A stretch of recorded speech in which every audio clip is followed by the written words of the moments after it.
Previously on Part 1. This is a viral article called I Regret Being a Slut. It was written by former Playboy columnist Briget Phetasy. I told myself that because I could seduce a man, I was powerful. My mantras were rigid. 1. You can either have a career or a relationship, but you can't have both. 2. Intimacy is creepy. 3. Motherhood and children are a trap. And 4. Sex is only about power. The lie I told myself for decades was, I am not in pain. I am empowered. I wanted to be able to have meaningless sex like a guy, but it didn't work. I would say most of these usually drunken encounters left me feeling empty, demoralized, and worthless. At the time, I would have told you I was liberated. I would have said one-night stands made me feel emboldened. But in reality, I was using sex like a drug. I regret being a slut. I regret it because I regret that those men can say they slept with me.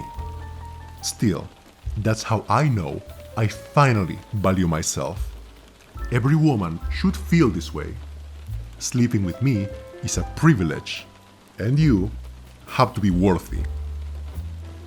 Who is Briget Phetasy, and how did she come to write a confession like this? I needed to know more. I needed to have more context, so the articles she wrote for Playboy were a great place to begin. Wanderlasting. Traveling is life. I was the second woman in an open marriage. Naked manifesto. Why I post nudes online. So you're into choking. Spoiler alert, she is. How dangerous is it to black out from alcohol? Spoiler alert, she has. Plenty of times. Followed by a surplus of psycho, where she describes her heavy alcohol and drug addiction. Maybe I need meds, referring to her crippling depression, of course. Briget claims that during her party years she felt like she was, and I quote, rotting on the inside. 15 reasons women date, let's say, bad boys. How to date a woman that has dated only assholes. The do's and don'ts of dating older women. And what would become my personal favorite, my month as a member of the Wild Wild Country sex cult. There's a lot more here than I expected. It's a whole rabbit hole to fall into. So, I'm just going to give you the highlight reel instead. Frenchie, you have my back? Flashback. I started drinking when I was 12 and pretty alcoholically by the time I was 15. And You were fucking 12. Yeah, I was young. God. I mean... Nobody was paying attention to you? No. And my parents got divorced right around that age. By the time I was 19, I was in rehab for heroin. And then I used that as an excuse to be like, oh, I'm not an addict because I'm not doing heroin anymore. So I used that to stay out for a long time. From 20 to 35, it was like coke and Molly and weed and drinking. Whoa. It was I lived my life to the fullest. Yeah. But I probably should have died. I mean, it's a miracle I didn't die. Doing Molly during the day and doing blow at night and drinking through the whole thing. And I was really obsessed with this like blueberry Red Bull that they had. I fucking hate Red Bull, but I was just drinking it with, and it was like laced with Molly or whatever. Everything just booze and I had been smoking a lot of weed to try and chemically balance all of it. I made alcoholism look amazing. Like I had a lot of fun. I was like, from the outside, it looked okay. It was just internally, I felt like I was rotting to the core, and I was miserable. I mean, I was fucking miserable the first 2 years of my sobriety. But it was better than feeling like I wanted to kill myself. I had this experience too. I was like the second wife. I wasn't a wife, but I was a second in an open marriage. But I kind of liked the situation. The guy was so alpha, and it almost took two women to like balance him out. And from my perspective, I was like, I want a wife. me as a wife would want a wife too. I would want someone else to like. It was so like we did the gardening and like shared. How long did this work out for? It didn't work out for that long. Like a couple months. Weeks? Yeah, I mean, and from that to like dating a really rich dude and being all over Europe and drinking Dom everywhere and being in Saint-Tropez. And I ended up on a cult, kind of, like accidentally. I didn't have a place Recently? to stay. No. And then How much of that cult was about banging? A lot. It was wild. I was there for like 3 weeks. Wow. So I was very forthright with the guru guy the first night. And I was like, is this a sex cult? And he's like, well, not unless you want it to be.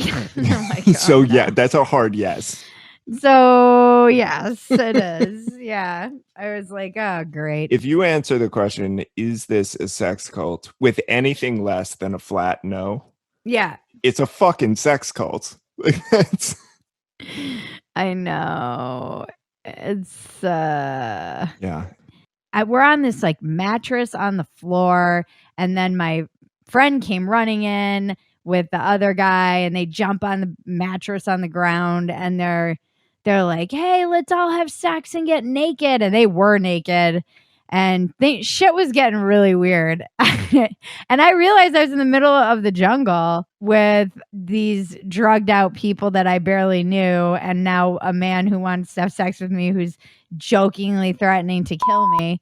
Yeah, that I didn't go to college, so in some weird ways, that time in Sri Lanka was just so like the best time of my life. I wasn't answering to anybody. I was completely irresponsible.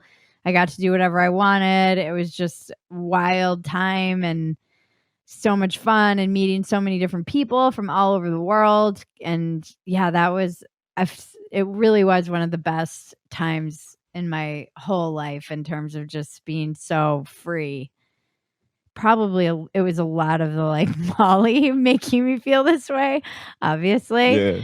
But it wasn't just stability that I was craving. It was actually realizing that I was using traveling like a drug. Traveling itself can become an escape in the same way for me that doing drugs or anything really. Yeah. But it really started to feel like I was just looking to travel just because I didn't want to deal with my leaking car in my garage or the having to find that stability or anything. And I think feminism is really important, and to like shit on it is there are women who died and got jailed for like the right to vote. So that doesn't sit well with me. I'm not going to throw the baby out with the bathwater. And I know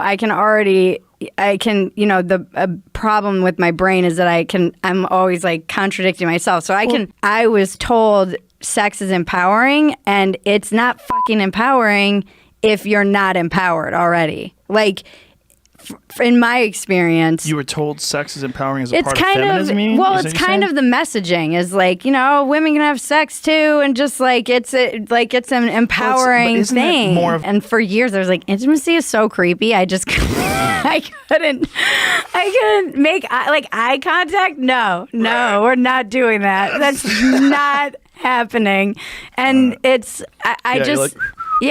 like sexuality is so fucking complicated. That's why I loved writing for Playboy, because it is everything. It is shame and fear and intimacy and love and passion and all of it. Like, it all happens in sex and in those messy relationships. I mean, I used to write this stuff and think that I was just so funny or so insightful. And it was like, what the fuck was that? Like, oh God, all the like men that just didn't deserve me. And this is one of the... I mean... End of flashback.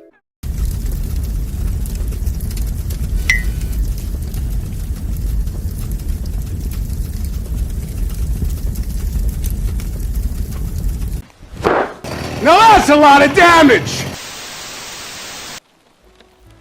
Wow.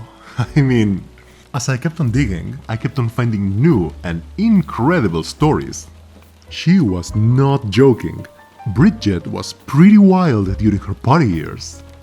Raves, drugs, cults, sex parties.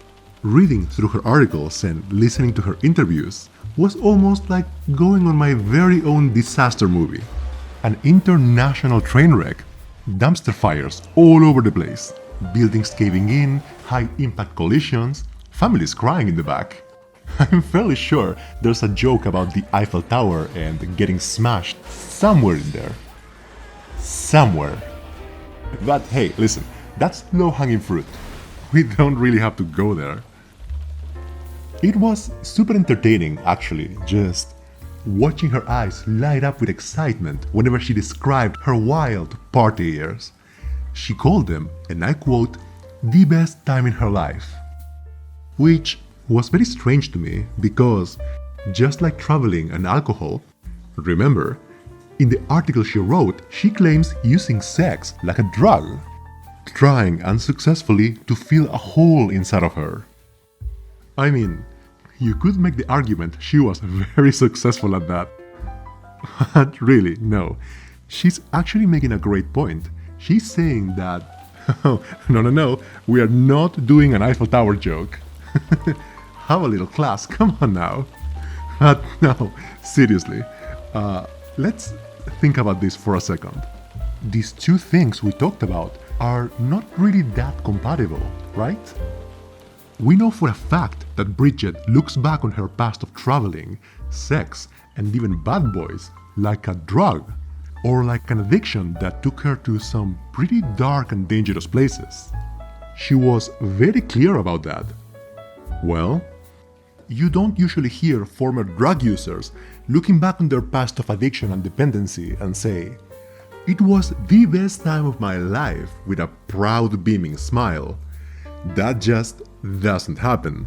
And well, on Briget's case, even as she's almost 7 months pregnant, she can't help but wonder if she will ever travel again. She's wanderlusting, reminiscing about the good old days. The days when she was free. I don't know, maybe I'm wrong, but again, I've never heard a former crack user that beat his addiction say, "God, take me back to the time when I was smoking with strangers on that awful cramped dirty basement. Best days ever. It was wild. I had to sell my grandma's TV for some rock that one time. That was one crazy night." Isn't that a great story? Now those were the days. My God. When is the last time you heard that? It just doesn't happen. There's usually a huge amount of shame that comes with it. They all try to bury their past as best they can. Which is why it was so surprising to me that Briget's life story and her incredibly sexual adventures are as public as they are. Just a couple of clicks away, she is incredibly open about her experiences, and you could even argue, proud of her past. Which again really surprised me because most of the women who live this kind of fast and empowered lifestyle, and there are a lot of them, have enough common sense to hide their promiscuous past, right? Emphasis on most. All the more so if they are still on the dating market looking to settle down with a man of quality. Why would you shoot yourself in the foot and make your promiscuity public, right? As a matter of fact, plenty of lady-oriented websites and articles advise women to do the exact opposite. They are advising women to hide or lie about their body count and their long history of, substance abuse and infidelity. For example, body count. Why lying could save your relationship. Should you tell your partner everything about your past? 5 things you might not want to tell your boyfriend or girlfriend. 10 things that are okay to hide from your partner in a relationship. It's fine to keep your sexual history from your partner. Your body count is nobody else's business. And what would become one of my personal favorites, how to hide your promiscuous past from your new man. This article advises women to lie about their history, make up stories of domestic, let's say, battery, and make sure all their friends are in on the lies being told, to name a few. In my eyes, this is a very interesting adaptation because it highlights that women actually know. They know that in the same way they are judging men on their height or especially their income and status, men are judging women based on their body count or how many people they slept with. Maybe it's not politically correct to say this, and the first impulse is just to shame men. But here's the thing. When a woman completely embraces promiscuity and the so-called Sex and the City lifestyle, and her body count gets to a certain number, then it really seems that a huge percentage of men completely disqualify them for a serious relationship. And we're talking men all over the spectrum. High quality men, mid quality, low quality. They all seem to be responding the same way. Casual sex? Sure. Always. That's all you had to say. But marriage, commitment, or even dating? Not really on the table anymore. Men, overwhelmingly, disproportionately, seem to want women who are less experienced when it comes to a serious relationship. People think like preferences is just a get out card. Where does your preference come from? Your preference isn't just born with you when you come into this world. Your preference for wanting a woman who's less experienced comes from patriarchy. It's just because you fuck 100 people doesn't mean that that girl should vanish and turn into dust. She too deserves love, respect, and companionship. Right. You will occasionally find women who say this or try to shame men about their preferences. Or even worse, try to reshape those preferences to some more, let's say, politically correct ones, right? And this has been happening for a long while. But listen, here's the thing. It doesn't matter if they blame it on the patriarchy, on double standards, on society's social constructs, religion, the sunshine, the boogie, you name it. You can blame it on whatever you want. It doesn't matter. It doesn't matter one bit.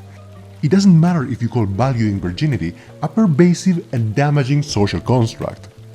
This is a straight quote from sexuality educator Lena Peek. Which, to be fair, is a pretty strange title to use, right? But who am I to judge? Listen, it's very simple. You can complain as much as you want about the way the world should work, about the way things should be. But if you're on the dating market, playing musical chairs and actively looking for a partner, you really should be taking a much more realistic approach to dating. A much more practical approach. It doesn't matter how things should be, it matters how they are. You need to sit down, do some market research, and adapt to what the customer actually wants. This is true for both men and women. And yes, it's true, there may be some exceptions to the rule. It's possible you can find women who absolutely love and want to marry short, submissive, and weak-looking, pudgy, feminine men. Men who wear dresses and are broke and unemployed. I mean, sure, it can happen.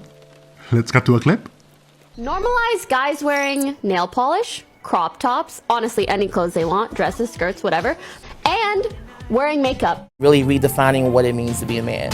Ian was desperate to wear a new gown on the wedding day, so the pair went dress shopping together. Emma said, "Everyone found it hilarious that he was more keen to go dress shopping than I was.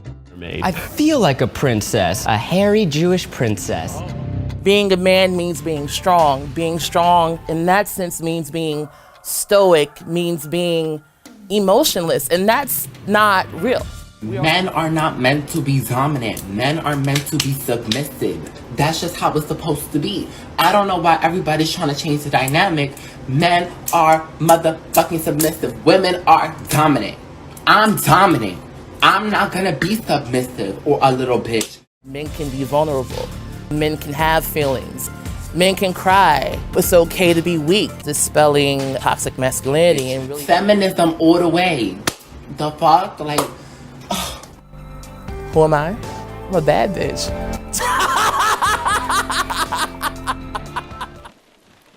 It can happen, realistically speaking, there's a chance some women might find this attractive. Maybe. You never know. It's also possible you can find men who want to marry masculine, overweight, confrontational women who hate children. Aging women with hairy legs who are loud, abrasive, and either used to work in the adult industry, or have 4 kids from 4 different baby daddies. Lots of drama guaranteed. I mean, sure, it can happen, maybe, but it's not really likely, is it? And if you actually manage to find someone who's into any of the above, any of the items on the list, we call these people fetishists or deviants, because they deviate from the norm. They fetishize something that's usually unappealing for the vast majority of people, right? Sure, but here's the thing. What's really interesting to me is that when you start talking to women who are, in fact, let's say overweight, for example, let's use this one as an example, they themselves will tell you they want a partner that won't fetishize them because they find it offensive and disrespectful. Okay, so, therefore, if we use common sense, the dating pool of men who want to take overweight women seriously, realistically speaking, should be very, very small. These women will have less options on the dating market and less access to higher quality men. Because men, as a collective, by the numbers, don't seem to find overweight women that appealing. Maybe that's not politically correct to say, but is it true? Would you say being overweight is a struggle? Does it weigh you down on the dating market? I know it's common sense, but I want to go very slow here because I don't want to reach out for high-level ideas without having our bases covered first. Since we have to build on this, let's try laying down a strong foundation. So, let's try it like this. Imagine a pair of twins. One of them is morbidly overweight. The other one is an incredibly slim and fit bikini model. Which one has more dating options? Assuming you know the personality and everything else were to remain exactly the same. It's common sense, really. We can all feel it, we can all sense it at some level, even if we're not really allowed to speak about this. Remember, in this particular case, for the overweight twin, you are taking away the deviants, the fetishists, and the men who are just not interested from the pool. And by that I mean not interested in marriage. Make no mistake, most men will still want to sleep with both of them. Obviously, up to a certain level, of course. It's not exactly a secret that when it comes to casual sex, male thirst is bottomless. I think the Tinder granny more than proves that already. But if we are talking a ring, and we are talking commitment, it's an entirely different ballgame. Again, maybe it's not politically correct to say that, but is it true? Is it fair to say? Do men use different standards for both casual sex and marriage? For example, let's use common sense. Are there women men would happily have sex with, but would never think of marrying? I mean, let's cut to a clip, I guess. So then he's all like, you gotta go before my roommate gets home, and I'm like, who cares? And he's like, you're a moped. How'd you know? Because what's it mean anyway? Mopeds are fun, but you don't want your buddies to see you riding one. Oh, yeah. Yeah, you might be a moped. That is totally a real thing, by the way. Full disclosure, men will have sex with women they don't find particularly attractive. Men will have sex with women they don't even like. Or even women they wouldn't want to be seen in public with. It's an uncomfortable truth, to be fair, and we're going to touch more on this later because there is a huge disconnect between the genders here. This is something women don't really understand about men since their experience is wildly different. Women, even average to below average women, have so many options nowadays. All they really need to do is say yes to the best possible option when it comes to casual sex. Pick the absolute best one, or the best 2, 3, or 4. I mean, obviously, you pick the ones you like the most, right? The idea of having sex with someone they don't like or even find attractive in the first place is completely foreign to them. It confuses them. They can't really relate to the male experience. However, And, this is important, most modern-day women seem to have an incredibly difficult time translating this incredible success into an actual wedding ring. From a man they can love, respect, and see as valuable, that is. When we start talking commitment, for the first time, a man's preference starts to be a part of the conversation.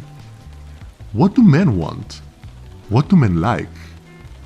So, the struggles that never seemed to matter before start to matter when we start thinking about something serious.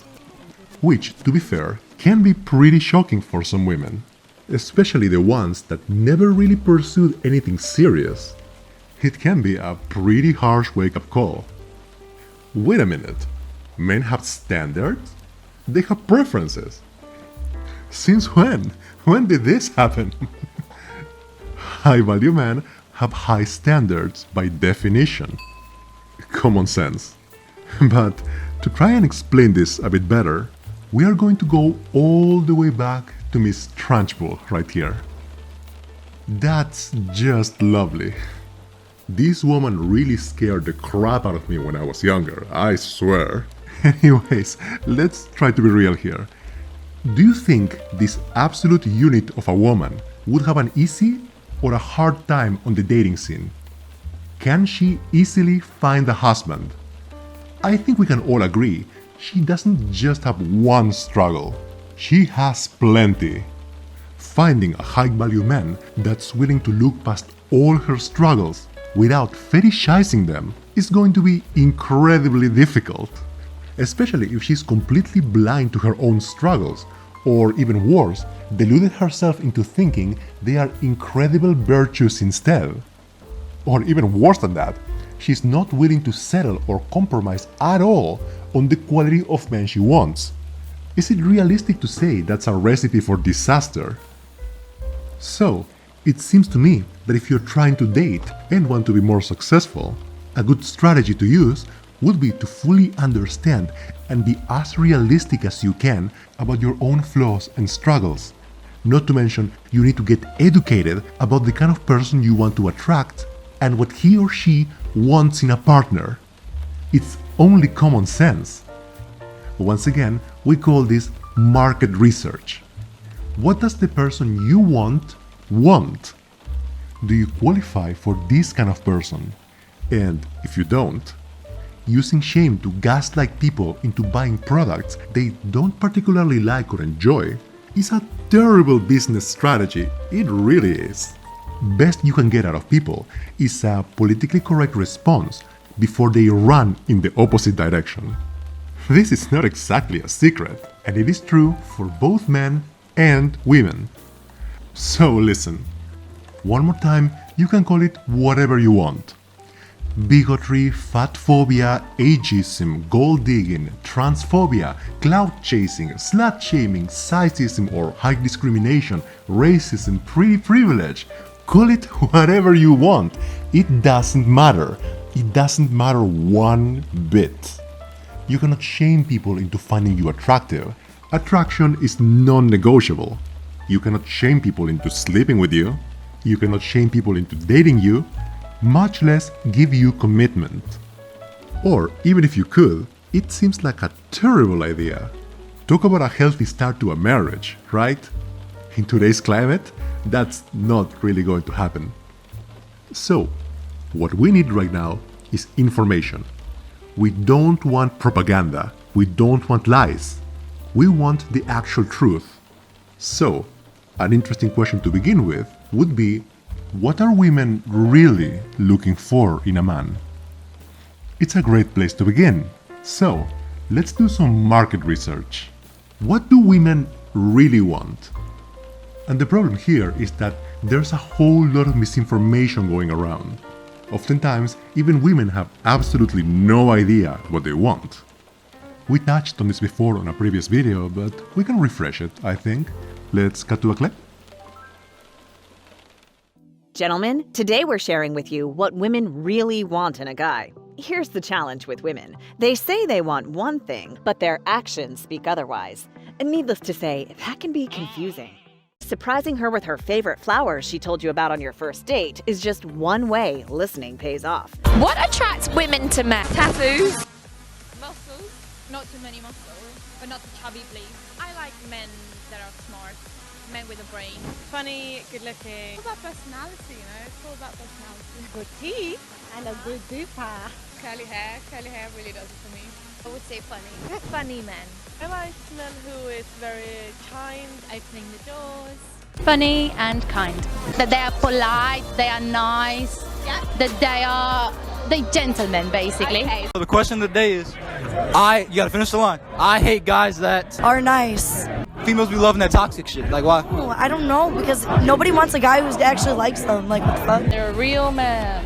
Yeah, I like it when they're in touch with their emotions. A good sense of fashion. His smile and his confidence. I guess like the shyer ones. Shoulders, if they have like big shoulders. Yeah. And what about money and success? Is that attractive to you? For me, it's not that much important. For me, I think it's all about love.